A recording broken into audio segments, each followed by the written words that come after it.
to reveal a smaller box, inset with glittering gemstones and with a narrow slot in the side. I studied the box when she held it up to show me. Am I supposed to know what that is? You know how we had trouble figuring out how to make everyone happy with the presents in Santa's grotto? She asked, her blue eyes twinkling. This is a genuine wishing box. Seriously? I asked. Where did you find it? I ordered it from a specialist shop back home in England. Took me long enough to find one. She placed the box onto the desk again. I've never used one before, but I'm told it's fairly straightforward. Anyone who wants to use the box just needs to write their wish on a piece of paper and then put it into the box. Then it works its magic and... She snapped her fingers, and a few snowflakes drifted down onto the desk. Wow, I said.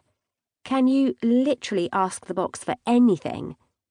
Within reason. I was going to give it a test run first. Wise idea. I mean, what happens if a kid wishes they owned a giant robot dinosaur? That could get weird pretty fast. Her brow crinkled. Good point. We can't control what people wish for either, I added.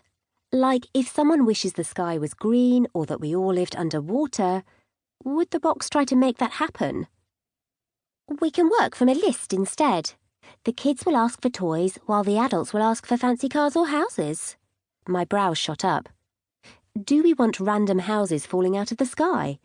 As for cars, sledges were the favoured mode of transport here in Holiday Haven, and for good reason. The ever-present snow on the roads all year round made driving a risky venture. She looked at the box dubiously. Good point. I think it works by adjusting the circumstances so you end up with what you wish for, but there must be a limit somewhere. Not that I'm trying to dampen your idea, I added hastily, just thinking ahead in case someone decides to wish for something inadvisable and all hell breaks loose. The last thing we needed was for our weekend celebration to be derailed if someone decided to wish for world domination or something. I'd grown up surrounded by so much weirdness that imagining what one of my family members might have done if they'd got hold of a wishing box was enough to make me reluctant to hand it over to the public. On the other hand, if we were careful to check that no wish was likely to result in any trouble, then what harm could it do? I'll test the box out later, she said. Also, I'll keep it hidden until the main event so that we don't give away the surprise. Good idea. I can see Janice getting a wishing box of her own just to try to compete with us. Janice, who owned the only other Holiday Inn in our part of town, was forever trying to undercut us and take away our potential customers. It annoyed her to no end that we'd put together such a big event at short notice, and I wouldn't put it past her to swipe the idea for her own at the first opportunity. It certainly wouldn't be the first time she'd done so. Still, I was confident the wishing box would prove a hit with our guests, especially as it was the real deal.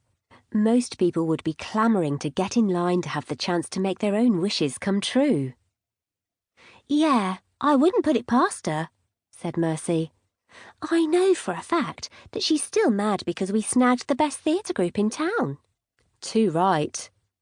I walked behind the desk to the wooden door leading into the back room, which we'd converted from a supply closet to a backstage area the theatre group could use as a changing room between acts, since another door inside the room connected it to the hall where the main performance would be taking place.